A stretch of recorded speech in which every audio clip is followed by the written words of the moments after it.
A single restaurant can be a mass gathering. We've seen it at July 4th parties. We've seen it at Labor Day parties. We've seen it in the Rose Garden. That was a mass gathering, outdoor, by the way, and we've seen it. You see that growing list of all the people who were infected from that mass gathering. We see it in places of worship. We've seen one church infect people. We've seen synagogues infect people. We've seen mosques infect people. We had the first hotspot cluster in the United States of America, New Rochelle, a super spreader who attended a temple service and then attended a wedding, and that was it. We were off to the races. So it's to be taken very seriously. A mass gathering causes infections. Infections cause a cluster causes community spread. That is the natural evolution of things unless we intervene and we stop the cycle. If you just let the cycle run, that is what's going to happen. We see clusters now across the state, colleges upstate.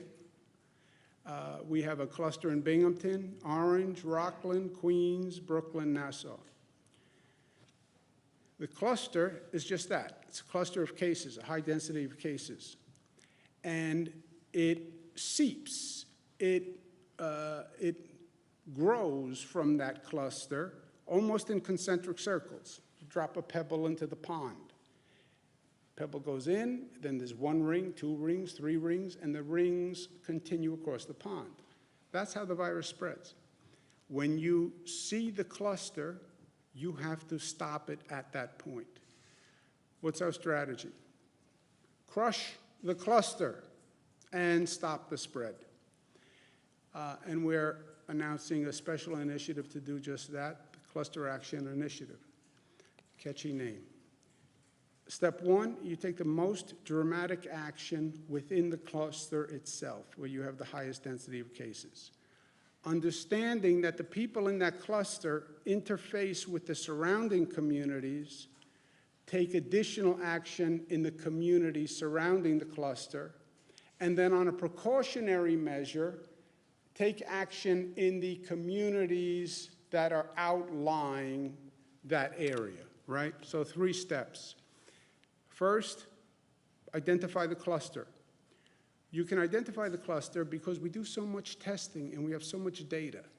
We can tell you where there is a cluster by the actual number of cases. We have the addresses of people who are COVID positive. So we have mapping software where you can see exactly where the cluster is. That's the highest density of cases. That's where you have to take the most dramatic action. The surrounding area is where that cluster is going to seep. Why? Because that's where people interact in the grocery store. That's where they interact at the bus stop. That's where they interact in the local recreational areas. So cluster, the area around the cluster, and then as a precautionary measure, the area around that. That's how you attack a cluster. Most intense action on the cluster itself, and then precautionary action as you pull back. Clusters, all of these areas, you can look at them exactly by the cases. It's not by zip code, it's not by census tract, it's not by any political metric, it's only by the number of cases. So for example, Brooklyn, New York, we have one area. And this is an actual map of Brooklyn. The cluster is the red area. That is the area in, this is basically South Brooklyn, that has the highest number of cases by actual data. The surrounding area, orange, if that's really orange, it's more like a brownish, but that is the second ring, right? That's the warning area, because the people who are in that cluster They're going to the same store, they're going to the same church, they're going to the same bus stop as people in that surrounding area, right? There are no walls here. The third area is the yellowish area around the perimeter from that line, straight line down. That we call a precautionary area, okay? Because they may very well also be coming in contact with the people in the cluster. Or the people in the middle of that cluster may have infected somebody in the orange zone who may be in contact with someone on the yellow zone, right? It goes red is the cluster, orange is surrounding the cluster, yellow is the periphery. So that's the actual South Brooklyn map. Queens, there are two areas that will be mapped just the way Brooklyn is mapped, but same concept. There's a central cluster, there's a surrounding area, and there's a precautionary area surrounding that. Two smaller areas in Queens. The Brooklyn area is larger than either of the two Queens areas. Binghamton, we have a cluster.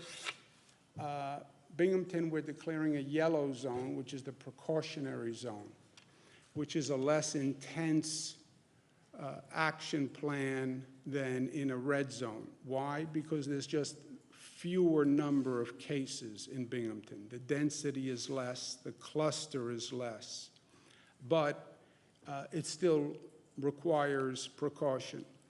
Orange County, we have an intense cluster, and then what we call a precautionary zone around that cluster. Rockland County, same thing. We have an intense cluster, and then we're establishing a precautionary zone around that cluster. These are relatively small areas geographically. Maybe a cluster is 1 mile in diameter. Maybe with the orange warning area, it's 1.5 miles. Maybe with the precaution area, it's about 2 miles. So these are geographically circumscribed, relatively small, but that's why they're clusters.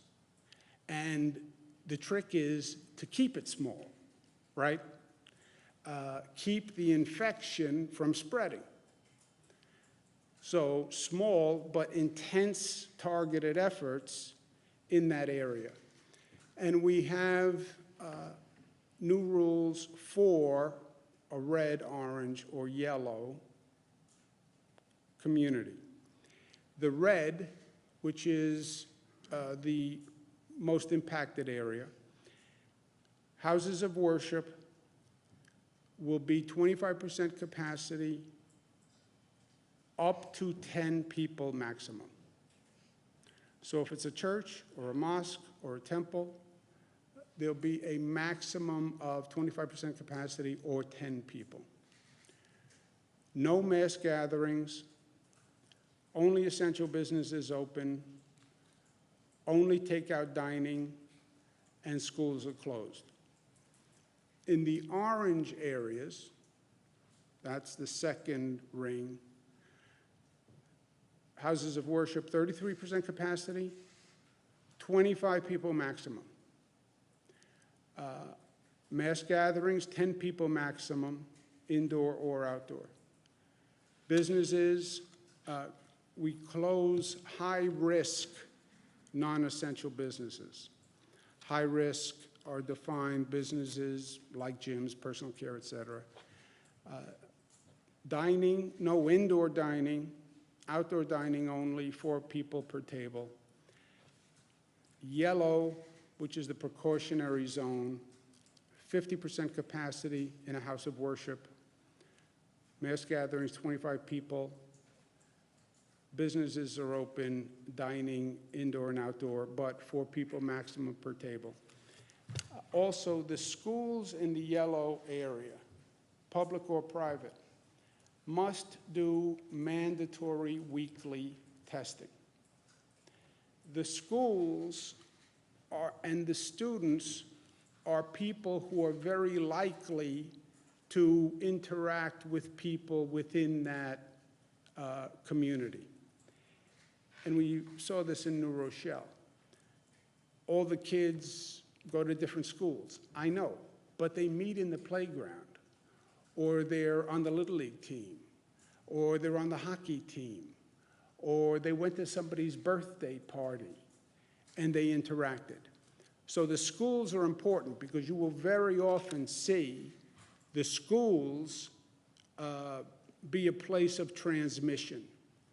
And if two students interact at a birthday party on a Friday night and then go to school, they then bring it home to their parents, and now we're off to the races again.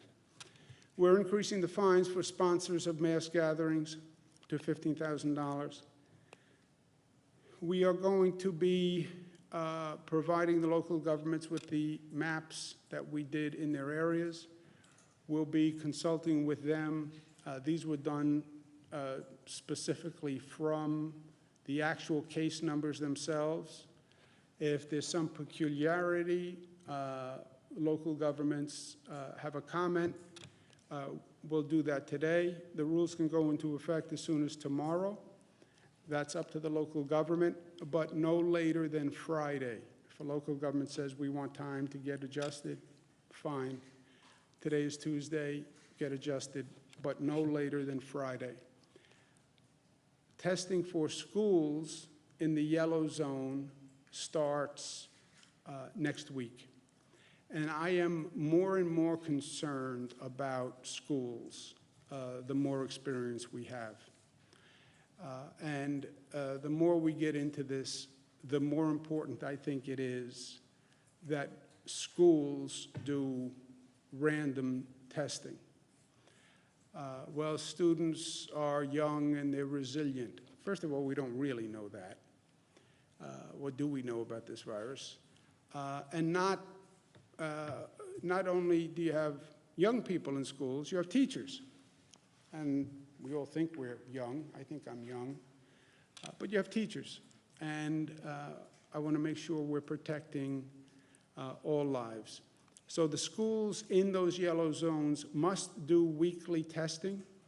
The Department of Health will set a sample number. We want to make sure it's statistically representative, and they'll set that sample by Friday. If a school needs additional testing equipment, they should contact us. We can help them. If they want to do pool testing, they should contact us. We can help them. These rules will be in effect for 14 days, and then we'll see where we are, and we'll see the numbers, and we'll adjust from there.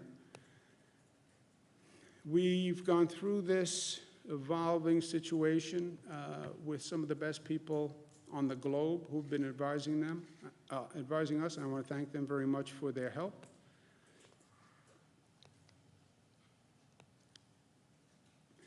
Local governments must enforce the law. I know I've said this several times, but we can sit here all day long and come up with laws and rules. They are only as good as their enforcement. And a lack of enforcement has contributed to this problem. There is no one who can say they didn't see this coming.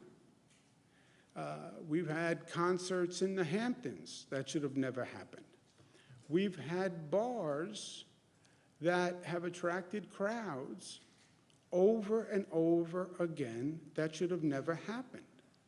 We've had college parties that have often happened off-site that should have never happened.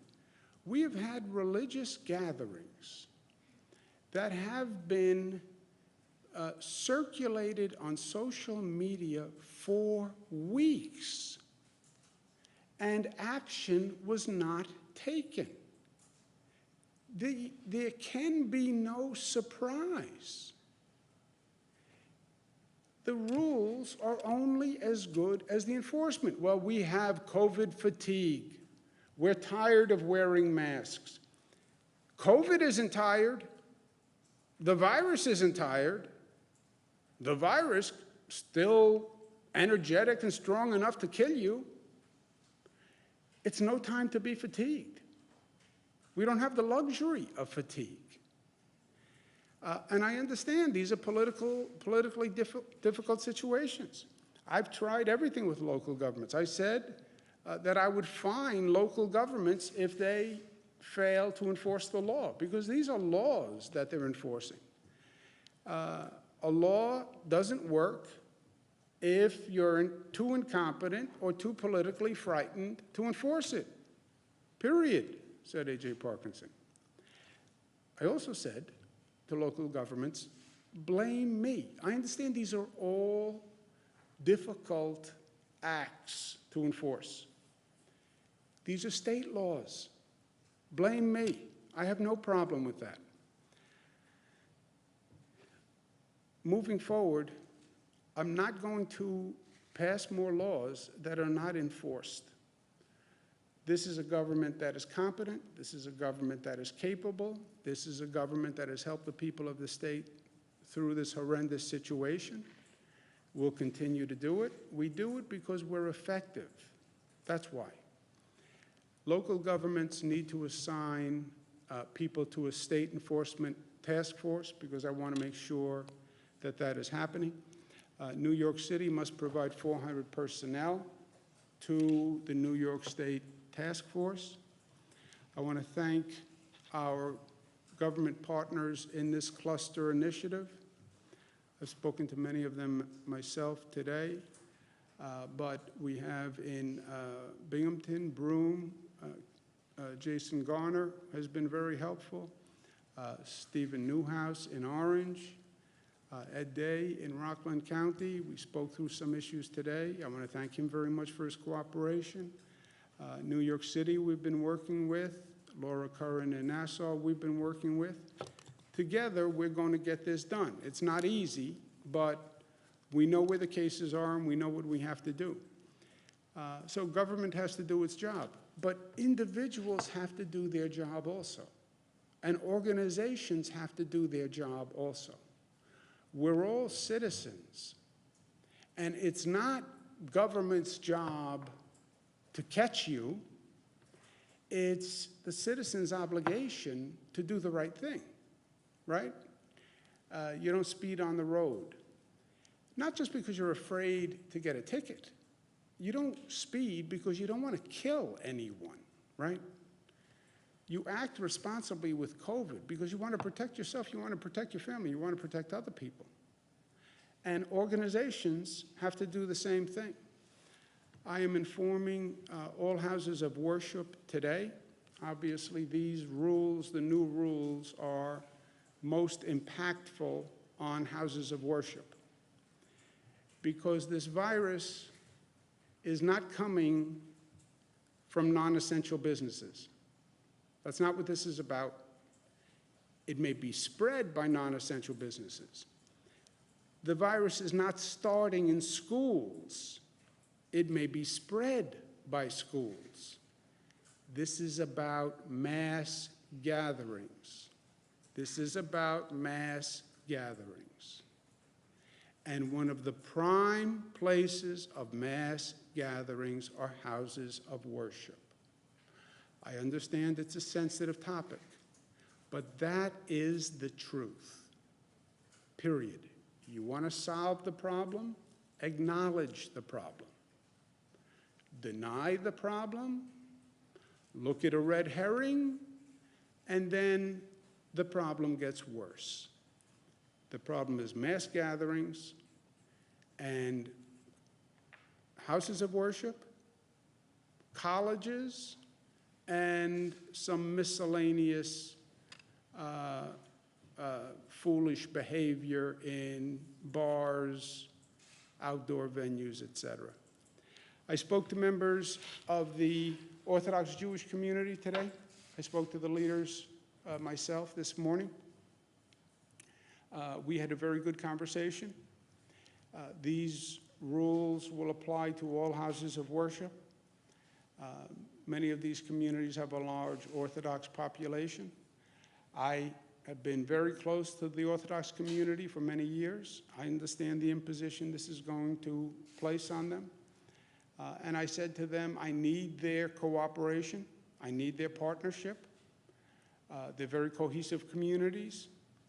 And I asked for them to work with me to follow these guidelines. And that was positively received.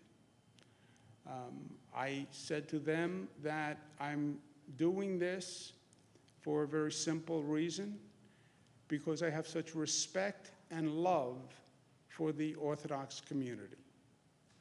I have been friends with them all my life, and my father before me, by the way. We go way back, and it's out of respect and it's out of love, and it's because I want to protect them. In Jewish teaching, one of the most precious principles is saving a life, to save a life. The Torah speaks about how certain religious obligations can be excused if you are going to save a life. This is about saving a life. That's what this is. No large gatherings in synagogues, to save a life. You look at where the infection rate is. You look at those clusters. People will die in those clusters. And this is about protecting people and saving lives. And I felt very good about my conversation with the Orthodox community.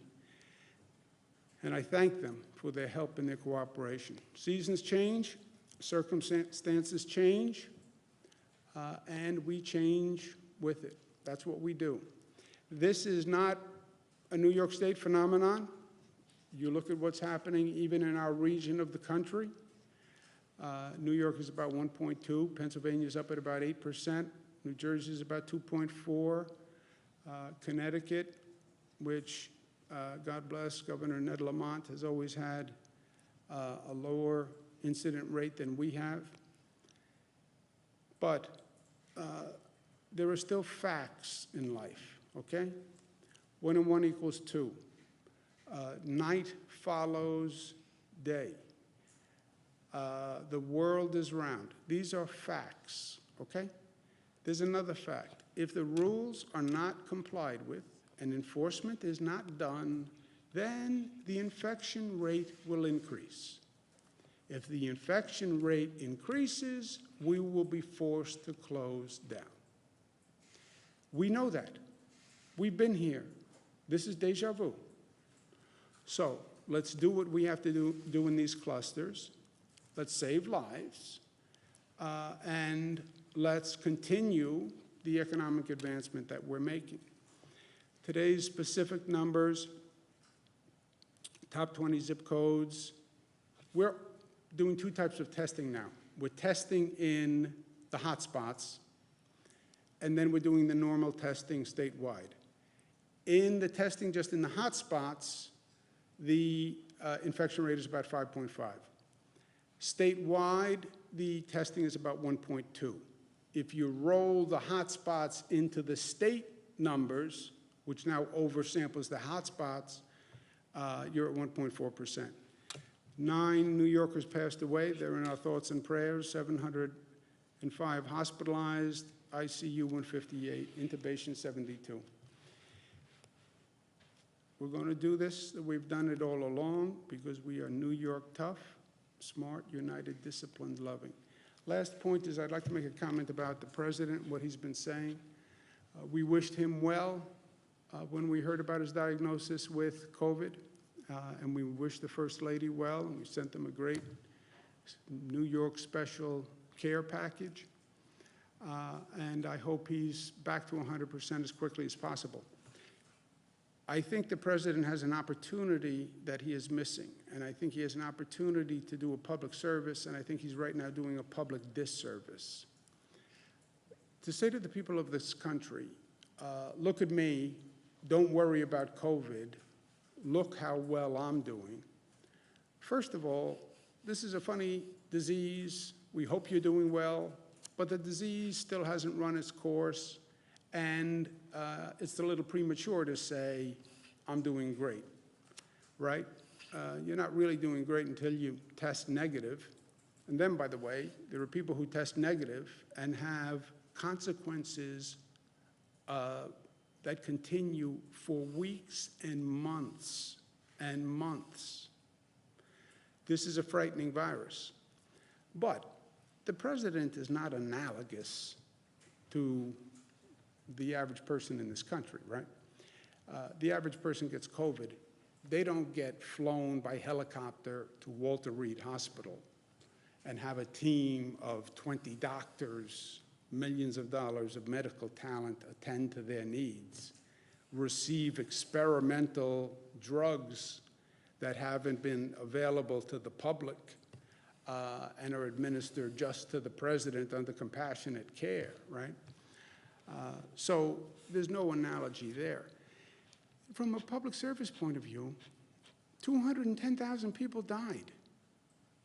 More people die in this country than countries around the world that were doing much worse than we were. From a public service point of view, don't be afraid of COVID. No, be afraid of COVID. It can kill you. Don't be cavalier. This is just more denial. This is where it started. And you know, the president, God bless him, he tells you where he's going. We know that when COVID started, he knew how bad it was going to be, and he just lied about it. We know that he had the White House memo done by Peter Navarro that said millions of people could get infected, and he just lied about it. Woodward's book, he actually has him on tape saying, I know how bad it's going to be, but I don't want to tell the American people. Yeah, that cost this nation, and that confusion cost this nation many unnecessary lives and expense and pain and hardship. I was saying at that time, take it seriously. The president was saying when it started, it's a hoax. It'll be gone by Easter. It's going to disappear like a miracle. Yeah, none of that was true. None of it was true. He knew it wasn't true. And it's not true now to say, don't be afraid of COVID. Denial doesn't work. It never does in life. It never does. I don't have a drinking problem. I don't have a substance abuse problem. I don't have a gambling problem. Denial never works. Acknowledge the problem. It's a frightening virus. Be smart. Be careful. Don't hide under your bed. We're reopening. Go about your business, but do it smartly. And that's what the president should be saying.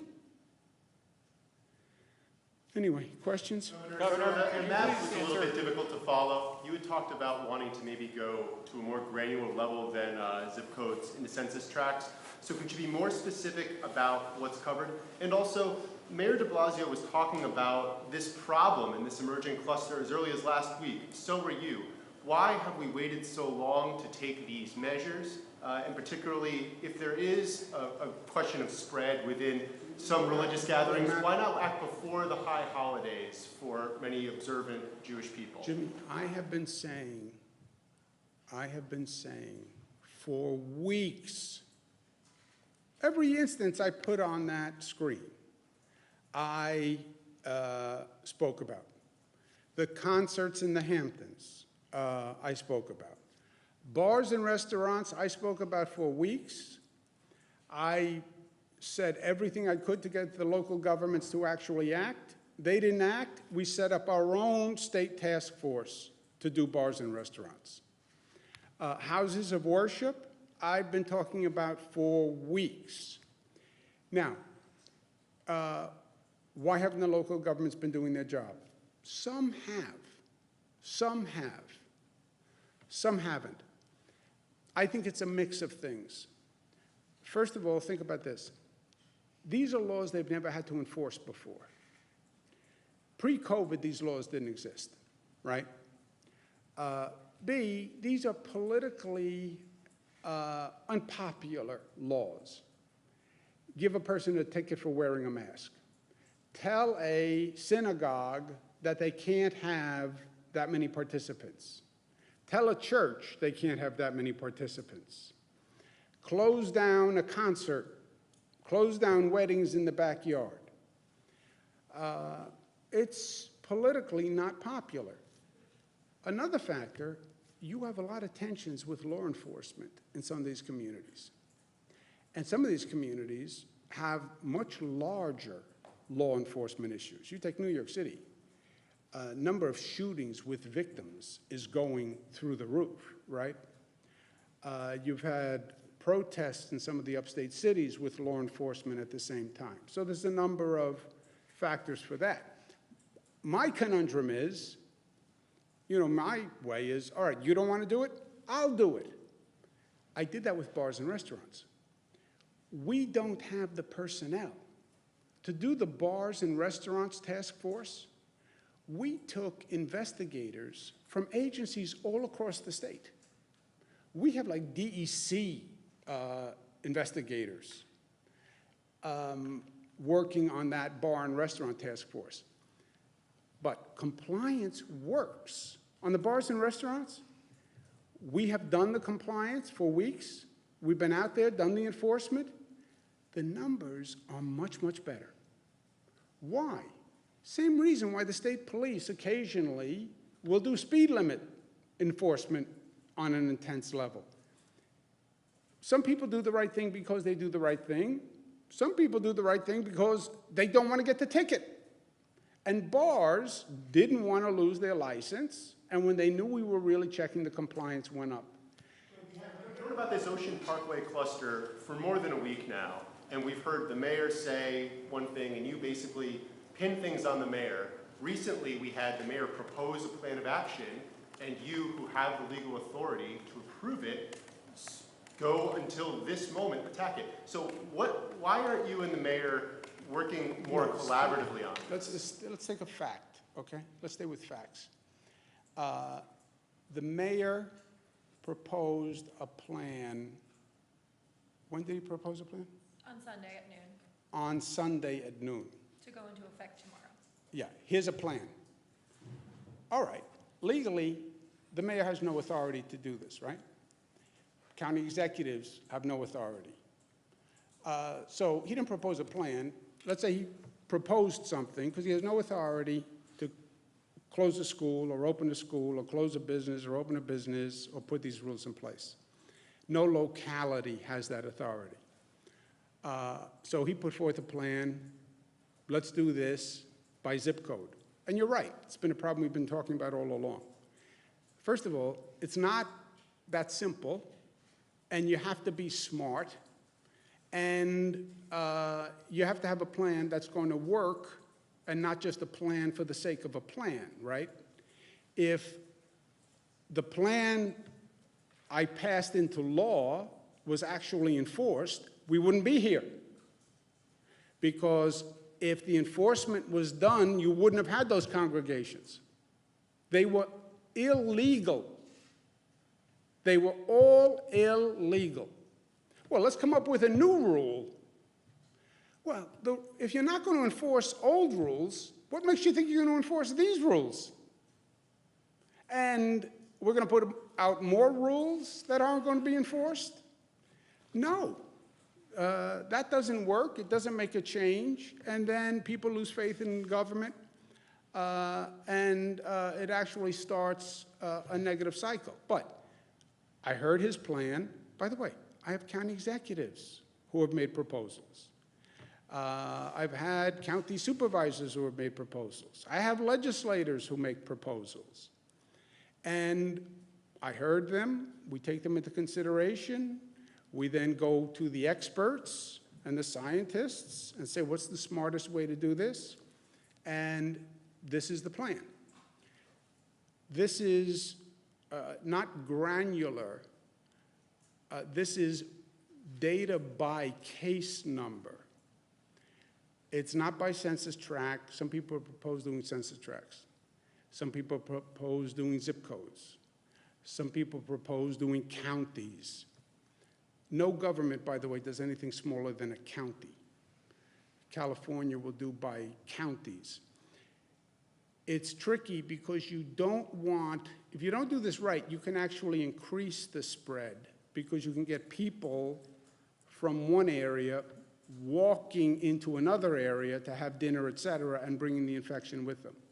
So this is off the actual data with buffer zones. The plan is right, the rules are right, the rules are strict. They primarily affect houses of worship. I had the conversation myself. I said that this had to be the rules that we had to put in place. And I want the locals to give us the personnel so the state does the enforcement, because the enforcement hasn't been done. So now I reduce the number of people who can be in a house of worship. The last numbers in house of worship were violated. You just have to make sure you're not coming up with a new number that's going to be violated again. And I know that I don't have a political issue doing the enforcement because I do believe it's the best thing for the Orthodox community. And I do believe it's the best thing for the Catholic community and for the Protestant community and for every school and for every child, because we are saving lives. And to the extent the government's job is to protect, this is protection from the highest, on the highest level, because it's literally life and death. You want to Excuse me, if I could just weigh in quickly. This is a last resort, right? This isn't something you jump to on day one, and in fact, it's sort of irresponsible to jump to it at day one because you have to look at these numbers on a 3-day rolling average, on a 7-day rolling average, on a 14-day rolling average, so you can understand whether or not it's an anomaly. And as the governor said, we've been talking to the local governments, we've been talking to the religious community for the last week and a half, and they kept insisting on the fact that they could get this under control, they could get this under control. They would step up enforcement. The mayor said he would send 1,000 people. What did it yield? 26 violations with 1,000 people, while pictures are appearing on social media of mass gatherings that are thousands and thousands of people big. So this was the last resort. I think we're being more aggressive than any state in the country on how we're doing this. We consulted with the best minds in the country on the best strategic approach to do this so that we don't make a situation worse and send the message that this is the way it's going to get done. So moving forward, everyone understands that we are as serious as a heart attack, and they take that into consideration with their personal behavior. Excuse me a second. Let me make another point. It is not about the rules. In New York City, the first rules weren't enforced. We'll create a new rule. It's not about the rule. It's about the enforcement. Because you didn't enforce the first rule. I come up with a second rule. If you don't enforce it, we're right back where we started. What's the difference? Now we reduce the number of people in the house of worship. House of worship wasn't supposed to have more than 50 people. They've had hundreds and hundreds for weeks. Why? Because it wasn't enforced. So now we go from 50 to 10. Look, unless it's enforced, you'll still have hundreds of people. It's all about the enforcement. The state does not have the resources to do it. I have no problem doing it. I respect the black churches. I respect the Catholic churches. I respect the synagogues. I have no problem politically enforcing it. I know they won't be happy. I have no problem doing it. My problem is I don't have the resources. I have 5,000 state police. There are 35,000 NYPD. 35,000. We have 5,000 troopers for the entire state of New York. Under this plan, yeah, they're new numbers, but The local governments have to give me the resources to do the enforcement that they didn't do, which is one of the reasons we're here. Did you notify Mayor Bill de Blasio about this before you came out? Because 10 minutes before you came out here, he sent out a release that said, we will close non-essential businesses in our hotspot zip codes if the state gives us approval. So what changed? Have you guys been talking to the mayor? Does he even know what this map looks like? How is that inconsistent with anything that I've said? Well, how is this any different than the zip code plan that the mayor proposed on Sunday? So just wondering what changed between your conversations with the mayor and between yesterday and today? Because yesterday, you were a hard no on closing non-essential businesses. No, that's not true. You said it on No, Al that is, Sharpton yesterday. no, that is not true. That is just not a fact. Okay, so what is it? The Times was 100% wrong on that, period. And I told them they were wrong, but they still knew better. And if you listen to the radio show, I said the exact opposite. I said, yeah, non-essential businesses can be closed. But it's not about non-essential businesses. It's about the mass gatherings. It's not about the schools. It's about the mass gatherings. That's how this happened. That's the whole point. Yeah, close non-essential businesses. Close the schools. It's about the mass gatherings. That is what is starting the problem. The mayor, any county executive, has no ability to close any business. I can sit here and say to you, I think New Yorkers get taxed too much by the federal government, and I think they should pay less federal taxes. Yeah, I do. You know my ability to affect that? Zippo, right? Because it's a federal law. I spoke to the mayor myself about this. Yes, we will put in new mass gathering laws, which is where the problem is coming from, in these communities, primarily houses of worship, but they have to be enforced. They have to be enforced. And I'm not going to use zip codes as census tracts. That makes no sense to me. I'm not mailing a letter, and I'm not taking a survey. Use the health data. Do you think that this will stand up in court, in light of the federal ruling that we saw this summer that said you can't really treat houses of worship differently than businesses? Yes. And, now New York has since then allowed unlimited outdoor religious gatherings and 50% indoors. Yes.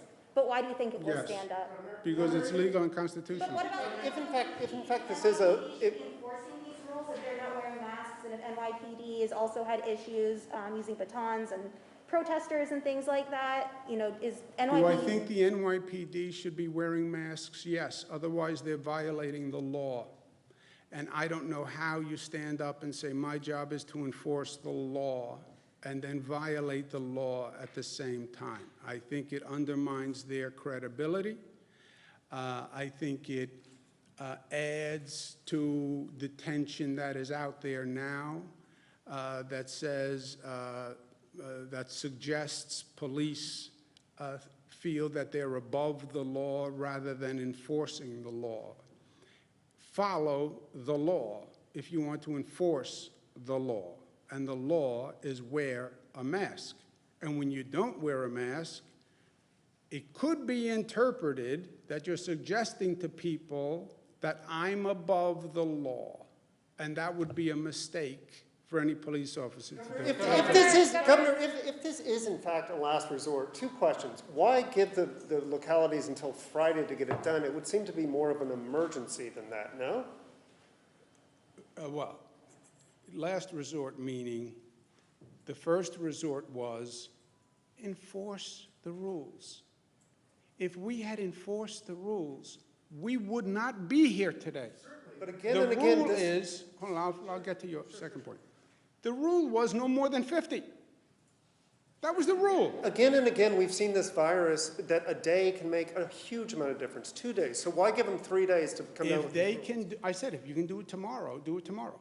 And then secondarily, how are you going to let people know where the boundaries of these areas Well, are? that's why they're going to say, that's why they may say, I can't do it tomorrow because I have to notify businesses of these rules, so I want to take a day or 2 or 3 to notify businesses of the rules. I will say, I think you should do it as soon as possible. They'll say what you just said, I have to notify businesses of the rules, and that's going to take me a day, 2 or 3 days, and I leave that up to them. So they can do it tomorrow or Thursday, but they have to get it done on Friday. Doesn't that timing worry you? I mean, that's 72 hours with a virus that is spreading. Yes, I would like to see them do it tomorrow, but what they may make your point that you just raised. I have to notify the businesses so they know what the rule is, so they can follow the rule, and I have to tell them the rules before I can enforce the rules. And how will that notification happen? It depends on the local government. Some areas, it's relatively simple. New York City, it's more complicated, but they have to figure out how to notify the businesses of those 3 sets of rules in those 3 zones, right? Can you put back the bar chart, please, with the red, yellow, green? They have to notify the businesses. It's less a people issue. It's not like you have to notify them, because they're really business rules. And they have ways of communicating with businesses. But houses of worship, I basically communicated to the houses of worship myself directly. But houses of worship have to be notified. And then it's businesses and restaurants have to be notified. The New York court system recently announced that Governor, with the police. Go ahead, I'm sorry.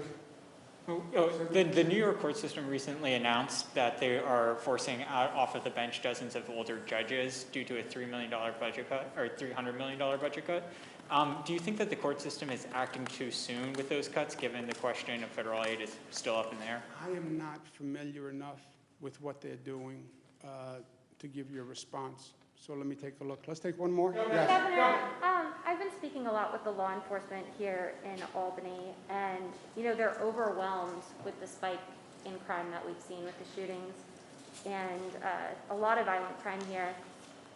The law enforcement officers are telling me they don't feel support from you, from the Albany mayor, with this violence that they've seen, and now they're being charged with also enforcing this cluster ordinance. So what is your response to the police that say they don't feel the support? I mean, they say that they're already having a hard enough time with the bail reform legislation that passed in January. They feel that rollbacks need to be made to that legislation. They have this huge spike in violence, and then now they're supposed to enforce these rules. Have you been sitting down with police, and what is your response to their concerns? These rules are primarily enforced by Department of Health officials. Beyond the police department. They're Department of Health officials from the city, from the county, from the state, because these are health orders. So that's who's doing this enforcement and will be doing the enforcement. Well, can we answer the question on the violence? Because I've On talked Long Island? here in Albany, the DA, the Albany County Sheriff, the Rensselaer County Sheriff, the Saratoga County Sheriff, they've all told me that they don't feel like they're getting support from you. They are concerned about the bail reform legislation that passed and was already rolled back, and they are having a hard time with the violence in this area. So have you had meetings with the officers here? Okay, well, now you're saying something different, that's all I'm saying. Before you said, how do I expect them to enforce these rules, the police, when they're doing so many things? The answer to that is Department of Health primarily enforces these rules. So they're not Department of Health, they're Albany Police, right? So that's your answer to that question. Second question is, the police feel under stress with the spike in violent crime. 100% I agree with them. I am very concerned about it. I have spoken to it, and this state has taken action more aggressively than any state in the United States of America. It is the combination of the increase in crime and the tension between the community and the police, which is very real. In my lifetime, I have never seen the kind of protests and antagonism towards the police. I've never seen it. I've never seen the vitriol towards the police. It is frightening. It's disconcerting to the police. I'm sure they find it highly offensive to have themselves questioned. I don't think you should be so quick to dismiss the protesters in this and their concerns who believe you have police officers who have violated their rights. What happened to Mr. Floyd being killed by police officers was very real. And you have had a long line of people who have been killed wrongfully by police. And that is true too. And that has to be addressed. So this is not so simple, the police are right, the protesters are wrong. There's truth on both sides. This state, first state in the nation, said this has to be resolved and reconciled. Every local government, Albany, every local government, 500, that has a police department, must have a collaborative where they put all parties at the table and talk these issues through and come up with a new public safety plan that they pass by the council. So your point, the police can come and say, I'm overwhelmed, and I don't like this law, and I don't like this law, and I don't like what we're being accused of. The community, protesters can come and say, I think police have abused their authority. I think their use of force is wrong. And then it has to be resolved. And come up with a new public safety plan. Look, a lot of people say not every 911 call requires a person with a gun, right? There's an old expression, when all you have is a hammer, everything looks like a nail. If a person is mentally ill, do you really need a police officer to go, right? If the issue is substance abuse, do you really need a police officer to respond? Shouldn't you have a capacity to send a mental health worker or a substance abuse counselor? You have 5,000 police officers. Well, they're doing public safety. Shouldn't a percentage of those 5,000 slots be for mental health and crisis intervention? That is a bona fide conversation that has to happen community by community. Because the answer in New York City is different than Albany, is different than Buffalo.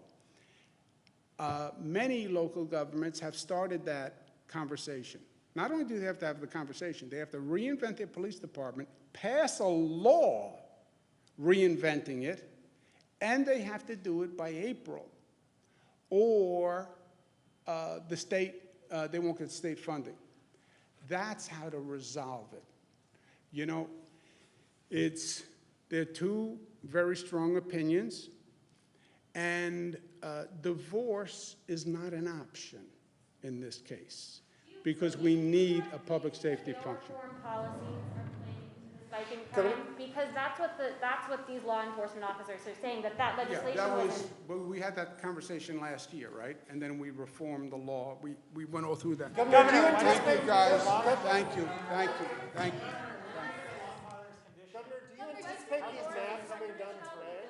How will you know if you live in these zones if it Governor, changes? Respond to Trump and the stimulus. Governor, how concerning is the long parlor condition fruit?